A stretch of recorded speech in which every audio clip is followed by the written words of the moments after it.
네, 제가 오늘 나는 이런 예수가 싫다 네 번째 설교입니다. 제가 처음에 이 설교 시리즈를 하려고 생각했을 때는 소재가 무궁무진할 줄 알았습니다.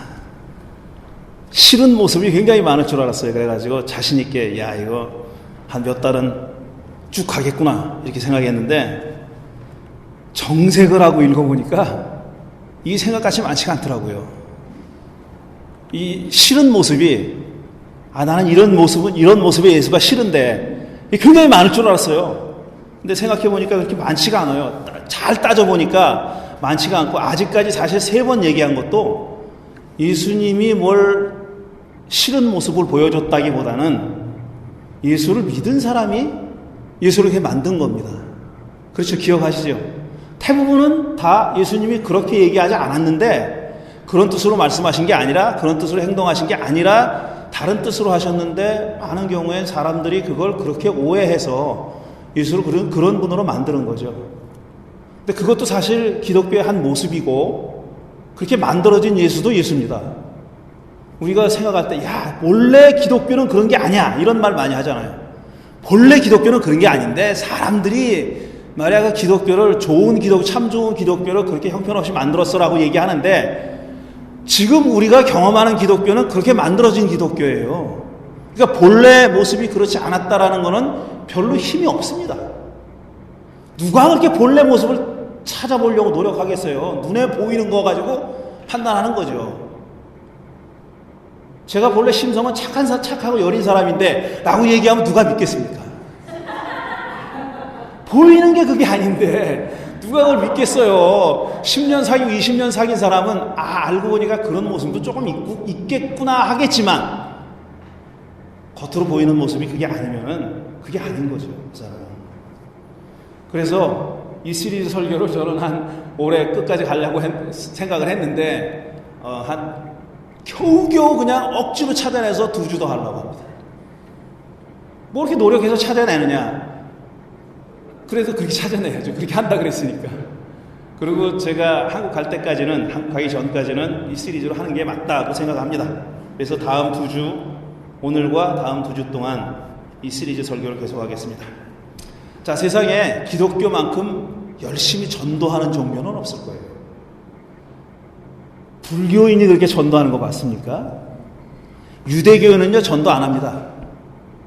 유대교인은 절대로 전도 안 해요. 그건 자기들의 종교예요. 유대인의 종교라고 생각하지 비유대인들이 유대교를 믿게 되는 걸 그렇게 반거하지 않습니다. 저는 기독교인이었다가 유대교로 개종한 사람들을 몇 분 알고 있어요. 물론 한국 사람 아니에요. 한국 사람 아니고 미국 사람인데 그런 사람들 몇 명 알고 있어요. 근데 그 사람은요, 솔직히 말씀드리면은 회당에 가서도 이게 성골 취급 못 받습니다. 무슨 말씀인지 아시겠죠? 자기가 혈통 유대인이 아닌데 회당에 가면은요 그렇게 겉으로는 이렇게 환영하는 척하지만 그렇진 않아요. 또 어쨌든 불교가 그럽니까? 유대교가 그럽니까? 회교가 그럽니까? 이렇게 열심히 전도하려고 안 합니다. 오로지 기독교인들만 이렇게 열심히 전도하는 겁니다. 뭐 사연은 있죠. 목표는 있어요. 왜 이렇게 열심히 전도하느냐 하면은 세상 땅끝까지 예수님의 복음이 전해져야지 예수님이 온다는 말씀, 그 말씀 때문에 열심히 하는 겁니다. 근데 그 말씀도 사실은 정확하게 이해하고 하는 건 아니죠. 예수님이 다시 오시면은 되게 좋은 혜택이 생기는 걸로 착각하고 있어요. 근데 예수님이 다시 오신다 그랬을 때는 한편으로는 심판해 주러 오는 겁니다.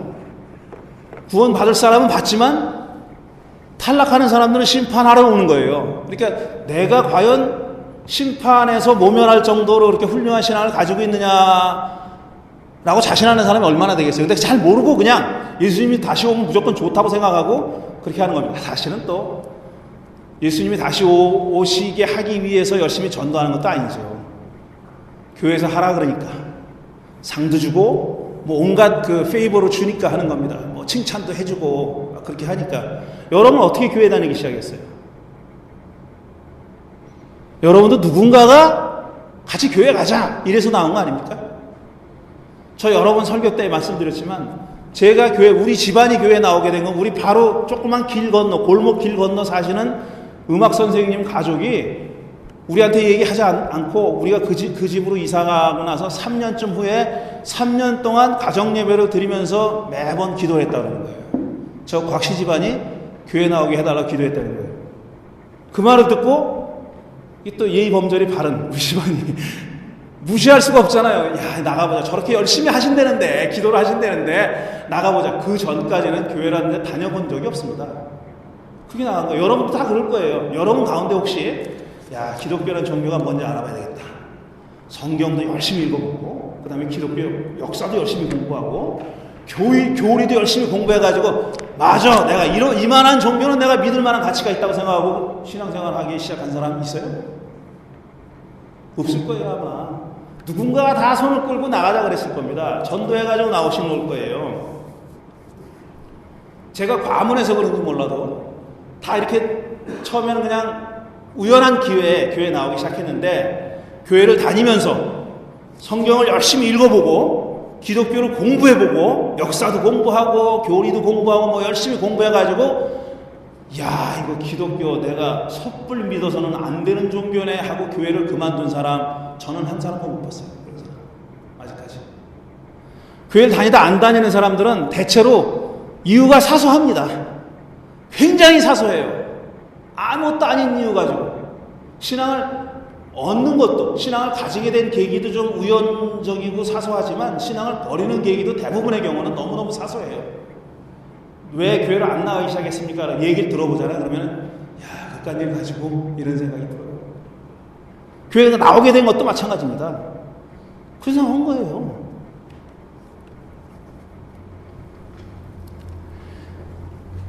근데 이제 어느 정도 교회를 나오게 돼가지고 좀 친숙해졌어요. 기독교에 대해서 좀 친숙해졌고 들은 것도 많고 주로 뭐 들은 거지. 열심히 공부하진 않고 열심히 공부하진 않고 들은 거잖아요. 다 들은 것도 꽤 됐어요. 그리고 오래 다니다 보니까 교회에서 무슨 직분도 줬어. 집사님도 되고 뭐 권사님도 되고 잘하면 투표해가지고 장로님도 됐어요. 교회에서 이제 좀 체면을 좀 차려야 될 그런 위치에 섰단 말이에요. 그런 사람 가운데는 야, 이제 내가 이만큼 누가 나를 보고 적어도 기독교와 예수와 기독교인들을 욕먹게 하지는 말아야지 라고 생각하고 좀 조신해서 사는 사람들도 있죠. 그런 사람들도 있어요. 그런 사람들은 또 그렇게 많지는 않아요. 사실은 대부분의 사람들은요, 교회 안에서 말하고 행동하는 거와 교회 문턱을 나서면은 말하고 행동하는 것이 싹 달라지는 사람들도 많습니다. 교회에서는 너무너무 거룩해. 바깥에 나가자마자 쌈욕이 나오는 거예요.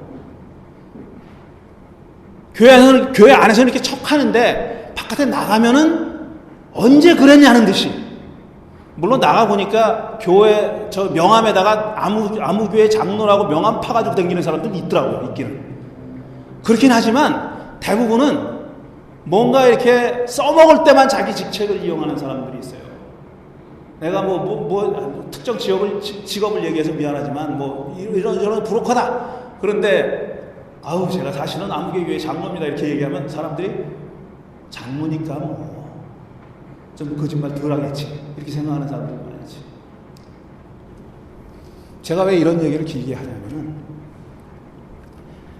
사람이 건전한 상식을 가지고 일정 정도의 여러분 모두가 다 해당됩니다. 일정 정도의 교육을 받은 사람들이 기독교인이 됐어요. 어떤 우연한 계기에 기독교인이 돼가지고 이제 좀 제대로 알아보자라고 성경을 열심히 공부하고 읽고 건전한 상식을 가지고 라는 전제가 되어 있습니다. 건전한 상식을 가지고 성경도 읽고 기독교를 공부하다 보면은 이런 생각이 들어야 맞습니다.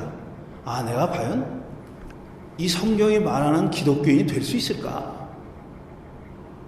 내가 정말 기독교인이 될 수 있을까라고 의문이 들어야 정상이에요. 왜 그러냐면 두 가지 이유입니다. 하나는 성경에 너무너무 터무니없는 얘기들이 많아요.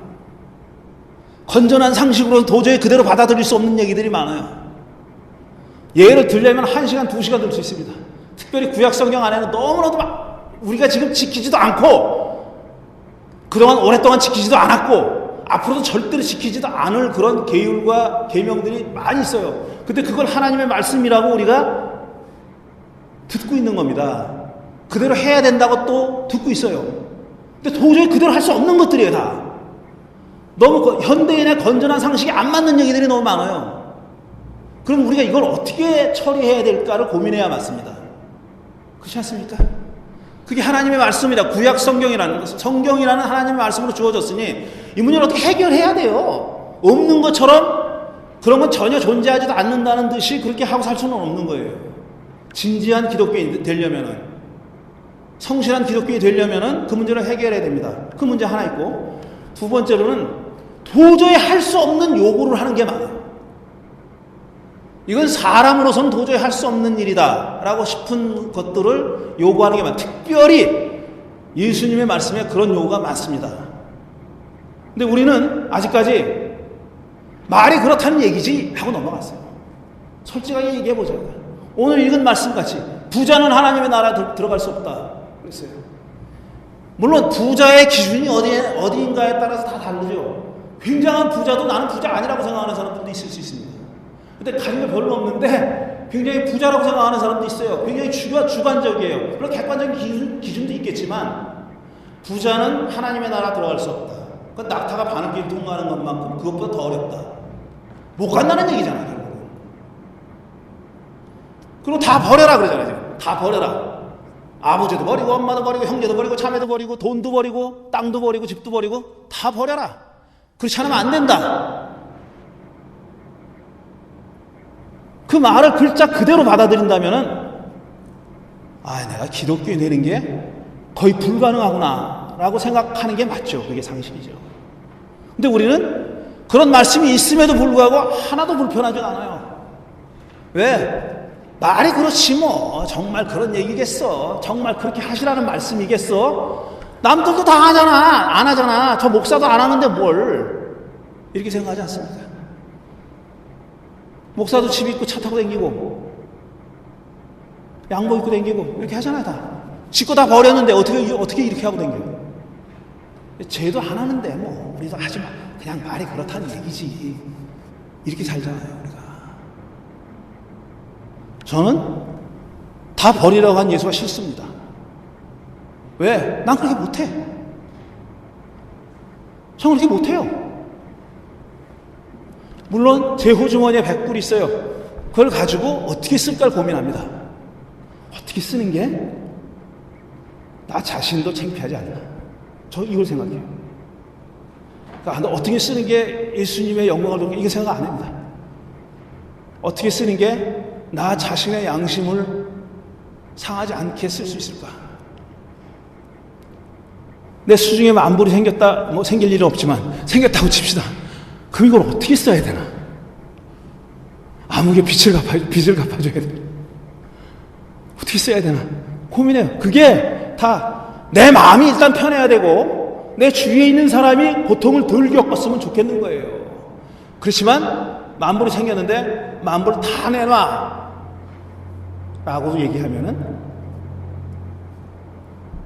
힘듭니다. 제가 가진 게 그거밖에 없을 때는 100만 불이 따로 있으면 걱정 안 해. 근데 그게 만불 다야. 내가 가지고 있는 캐시 다인데 그걸 다 내놔 그러면은 고민 안 하겠습니까? 근데 다 내놔야 내 제자가 된다잖아요. 예수님이 그렇게 얘기했잖아요. 지금 읽은 데서는 그 다음에 네가 여기서는 그렇게 박해를 받겠지만 나중에 100배로 받을 거야 라고 말씀하셨어요. 100배로 받는다고. 생각해 봅시다. 나중에 100배로 받을 테니까 지금 내놔. 그럼 내놓습니까?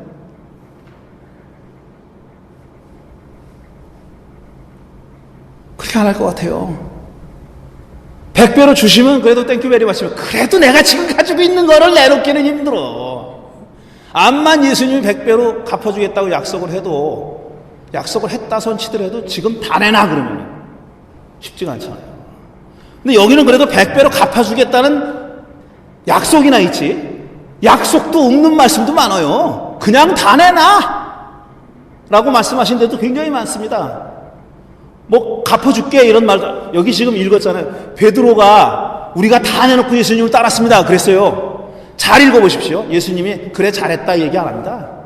너희들이 그걸 다 내놓으면 나중에 100배로 받겠다 그래요. 주겠다고 약속하지. 베드로가 우리가 다 내놓고 예수님을 따르지 않았습니까? 라고 자랑스럽게 얘기했죠. 거기에 대해서 예수님이 칭찬하지 않았습니다. 그래 잘했다 이렇게 얘기하지 않았어요. 그러고 나서 요구합니다. 그런 말 안 하시고 네가 다 내놔라. 네가 지금 내놓은 건 정도는 아무것도 아니야. 네 형제, 아버지, 엄마도 내놓고 형제도 내놓고 자매도 내놓고 땅도 내놓고 돈도 내놓고 다 내놔 라고 얘기해요. 어떻게 그렇게 하냐고요. 이건 약과예요. 이거는 또 뭐가 있냐면 누가 보면 9장을 보면 예수님이 어떤 사람이 예수님께 와서 얘기했어요. 주님이 가는 곳이든 가는 곳은 어디든지 내가 따라가겠습니다 라고 얘기하니까 예수님이 그래 잘했다 격려하고 위로하고 하기는커녕 야 여우도 굴이 있고 하늘에 나는 새도 보금자리가 있거든. 근데 인자는 머리 둘 곳이 없어. 너 그거 알기나 알아? 그 소리예요. 그러니까 내가 지금 주님을 따르겠습니다 그러고 용감하게 얘기했더니 예수님이 격려하기는커녕 기를 죽입니다. 야 새도 깃들 곳이 있고 다 있거든. 근데 인자는 머리 둘 곳이 없어. 너 그래도 올래? 라고 얘기한 거예요. 이렇게 무자비한 양반이 세상에 어디 있어요. 어떤 사람 또 와서 얘기했어요. 내가 지금 예수님을 따라가려고 하는데 우리 아버지가 돌아가셨거든요. 지금 아버지 장례만 치르고 갈게요. 따라갈게요. 조금 먼저 가 계세요. 이렇게 얘기한 거예요. 아버지 장례 치르고 바로 따라가겠습니다. 그렇게 했더니 예수님 뭐라고 그러냐면 야 죽은 사람 장례는 죽은 사람 너로 치르라 그래. 너는 날 따라와. 장례도 치르지 말라는 거예요. 뭐 이런 야박한 양반이 다 있어. 아버지 장례랍니다. 처고종사춘 장례도 아니고 처삼춘 장례도 아니고 아버지 장례예요. 아버지 장례를 치르고 가겠다는데도 이 양반은 죽은 사람대로 하라 그래. 그거는 넌 나를 따라가 이렇게 얘기했어요. 하나 또 있어요. 제가 따라갈 텐데 식구들한테 작별 인사하고 올게요. 이거 더 짧아요. 장례는 며칠 걸리잖아요. 이건 인사만 하고 오겠답니다. 인사만. 집에 가서 빠이 나 지금 가거든. 그러니까 당분간 나 볼 생각하지 말어. 잘 있어. 그리고 인사만 하러 가려고 그랬더니 예수님이 뭐라 그랬어요? 손에 쟁기를 잡고 뒤돌아보면 다 죽어. 손에 쟁기를 잡고 뒤를 돌아보는 사람은 하나님 나라에 합당하지 않아. 야, 이런 정말 지독하기 짝이 없는 양반이 어디 있어요? 이런 걸 다 알고 하나님 나라를 위해서 일하겠다. 내가 예수의 제자가 돼서 일하겠다. 그게 되냐고요? 여러분 할 수 있습니까? 사도행전 보면 더 억울한 케이스가 있어요. 저 유명한 아나니아와 삽비라는 사람. 이 사람이 예수를 믿기로 했어요. 그러고 나서 야 바쳐야 되겠다. 제자들을 위해서. 자기 가지고 있는 땅을 팔았어요. 근데 가만히 생각해보니 노후가 걱정되는 거야. 그래가지고 약간 좀 챙겼어. 그리고 나머지는 다 사도들 앞에 갖다 바쳤어요. 그랬더니 잘했다고 칭찬을 받기는커녕 베드로가 얘기했습니다. 야 너는 성령을 속였어. 사탄한테 넘어가서 성령을 속였어. 막 꾸중을 했어요. 그때 아나니아가 그 자리에서 즉사했습니다. 그 와이프 삽비라는 어디 외출해 있었어요. 집에 들어와 보니까 지 남편이 죽어 있는 거야. 그래서 이게 어떻게 된 거나 그랬더니 똑같은 말을 하면서 베드로가 똑같이 말을 했어요. 너 사탄에게 넘어가가지고 성령을 속였어. 그랬더니 이 사람도 죽었어요. 사도행전 5장에 나오는 얘기입니다. 이거 겁나서 어디 예수 믿겠어? 이 정도 돼가지고. 제가 옛날에 한 30년쯤 전에 이 아나니아와 삽비라하고 세리장 삭개오를 비교하는 설교를 한 적이 있었어요. 삭개오는 예수님이 지나간다는 소식을 듣고 만나보고 싶은데 키가 작았대요. 안타깝게. 그래가지고 뽕나무인지 뭐 나무 위에 올라갔다는 거 아닙니까? 올라가서 보는데 예수님이 딱 보고 야 삭개오야 내려와라. 내가 오늘 네 집에서 머물러야 되겠다. 집에 갔어요. 그랬더니 삭개오가 예수님을 맞아들인 그 감격에 젖어가지고 그랬겠죠. 주님, 제가 가지고 있는 재산은 반은 다 가난한 사람들을 위해서 쓰겠습니다. 그 자기가 사기친 게 있으면, 토색한 게 있으면 4배로 갚겠습니다. 약속을 했어요. 그랬더니 예수님이 오늘 이 집의 구원이 이르렀다 라고 축복해 주셨습니다. 삭개오는 약속만 하고도 구원을 받았어요. 그렇게 했겠지. 설마 안 했겠어요? 반은 주고 사기친 거 있으면 4배로 갚았겠죠. 예수님 앞에 약속은 어쨌든 그건 약속이잖아요. 아나니아 삽비라는 지 땅 팔아가지고 거의 다 바쳤는데 죽었어. 이거 겁나서 어디 예수 믿겠냐고. 도대체 우리는 이 말씀을 어떻게든지 이해를 해야 됩니다. 글자 그대로 이대로 하든지, 아니면 글자 그대로 이대로 못하면은 이게 왜 이런 말씀이 있었는지 정도는 알아야 될 거 아니에요. 답을 드리겠어요. 저 시간 기운이 없거든요. 지금 제가 목 드시고 그랬으니까 바로 답을 얘기하겠습니다. 예수님이 이런 극단적인 요구, 다 버려라, 빈손으로 와라, 이런 극단적인 요구를 하신 배경에는 곧 세상이 종말이 다가온다라는 확신이 있었기 때문에 그렇습니다. 신약성서 학자 중에서는 이게 재미로 한 건지 진지하게 한 건지 잘 모르겠는데, 예수님이 하신 말씀 있잖아요. 복음서에 영어 성경 보면 빨간 걸로 인쇄되어 있는 부분 있잖아요. 그 빨간 걸로 인쇄되어 있는 부분은 예수님이 하신 말씀이에요. 근데 그거를 재미삼아 그랬는지 진지하게 그랬는지, 어떤 거는 100% 예수님의 말씀이라고 확신이 드는 말씀이 있고, 어떤 건 한 50%는 예수님의 말씀 같기도 하고 뭐 좀 섞여 있다라는 그런 구절도 있고, 그 다음에 어떤 구절은 이건 예수님이 말한 게 아니라 후대의 교회가 예수님 입에다가 집어넣은 말씀이야, 이건 예수님 말씀의 확률이 0%야 라고 하는 말씀이 있어요. 그래서 그거를 구분한 사람들이 있습니다. 구분한 사람들이, 그게 이제 Five Gospels라는 지저스 세미나 사람들이 그렇게 했어요. 뭐 오래 전 일이죠. 한 30년, 20년, 30년 전 얘기인데, 제가 그걸 믿어서 하는 얘기가 아니라 그 사람들이 이건 진정 예수님의 말씀이라고 빨간 글자로 인쇄한 부분에는 놀랍게도 지금 이런 말씀들이 다 들어있어요. 극단적인, 급진적인, 아주 라디칼한 예수님의 말씀 다 버리고 따라가. 여지를 주지 않는 말씀이잖아요. 여지를 주지 않는 말씀 다 버려야 돼. 너 그럼 죽어, 이제 이런 말씀이잖아요. 이런 아주 극단적인 말씀이 100% 예수가 하신 말씀이라고 그 사람들은 봤어요. 왜 그랬냐면, 예수님의 신념 체계에는 이제 세상은 마지막이 다가온 거예요. 예수님 세대에 예수님을 따라다니던 사람들이 살아생전에 인자가 구름 타고 하늘에서 올 거라고 믿었던 분입니다. 예수님. 그러니까 예수님에게는 뭘 가진다는 것이 의미가 없어요. 내가 가지고 있는 게 다 털릴 판이야. 말하자면 다 그냥 지푸라기처럼 다 날아갈 판이에요. 그건 자기가 가지고 있을 수가 없는 거예요. 계속 마지막 인자가 구름 타고 와가지고 온 세상을 심판하는 우주적인 심판이 이루어지면은 뭘 가지고 있는다는 것이 의미가 없는 거예요. 그렇기 때문에 예수님은 그거 다 버려도 상관없다라고 얘기하신 거예요. 근데 그렇게 말씀하신 예수님의 말씀을 믿고 2000년을 기다렸는데 아직까지 그런 일은 일어나지 않았습니다. 인자가 구름 타고 이 세상에 오지 않았어요. 그럼 우리는 뭘 생각해야 되냐면은, 우리 이후의 세대까지, 사실은 우리가 죽을 때까지는 물론이고 그 이후의 세대도 이 세상은 이렇게 갑니다. 계속 이렇게 가는 세상 속에서 우리가 사는 이 세상을 하나님 나라로 만들 수 있을 것인가를 고민해야 되는 거예요. 우리가 가만히 있어도 다 털리는, 인자가 와가지고 타이적인, 말이 안 나요. 내가 뭘 해서가 아니라 어떤 인자, 재림 구주, 이분이 모든 걸 다 해결해 주시는 걸 기다리지 말고, 그런 일은 일어나지 않으니까 기다리지 말고, 우리가 지금 살아가고 있는 세상을 조금이라도 더 나은 세상으로 만드는 것이 우리의 일이에요. 그러면 우리는 굉장히 지혜로워야 됩니다.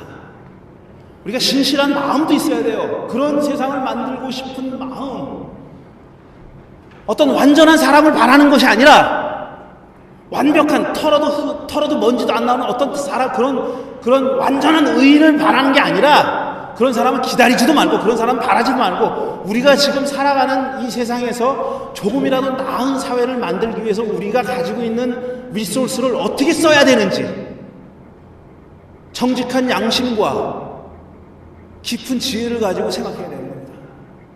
그러려면 우리는 나날이 매일 우리 나 자신과 싸워야 돼요. 내 주머니에 100불이 생기면 뭘 해야 될까를 가지고 고민하듯이 내가 가지고 있는 어떤 리소스를, 내가 가지고 있는 어떤 재활, 어떤 탤런트를 그 다양한 탤런트를 어디서 어떻게 적재적소에 배분하고 언제 힘을 줘서 써야 되고 언제는 조금 뒤로 물러서야 되고 이걸 계산해야 되는 거예요. 그렇게 살아야 되는 거예요. 지금 그러니까 다 버리고 날 따라와라. 지금 우리에게는 의미가 없는 얘기입니다. 다 버리고 아니라 우리가 가지고 있는 걸 어떻게 쓸까를 고민해야 되는 거예요. 어떻게 지혜롭게 쓸까? 어떻게 양심적으로 지혜롭게 쓸까? 그래서 한마디만 더 붙일게요. 내가 이 세상을 떠나는 날에는 정말 기운이 다 빠져서 아무것도 남아있지 않았으면 좋겠어요. 다 써서 다 사용하고 다 썼기 때문에 이제 나는 빈 껍데기가 됐을 때 그때 죽었으면 좋겠어요. 죽을 때가 되면 그렇게 빈 껍데기가 됐으면 좋겠어요. 그렇게 합시다.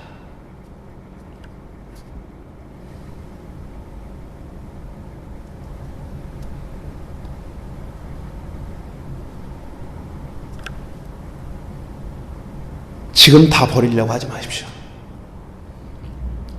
지금 뭘 내놓는 게 가장 효과가 있을까? 가장 우리 공동체를 위해서 가장 소중하겠습니까? 이걸 생각하자.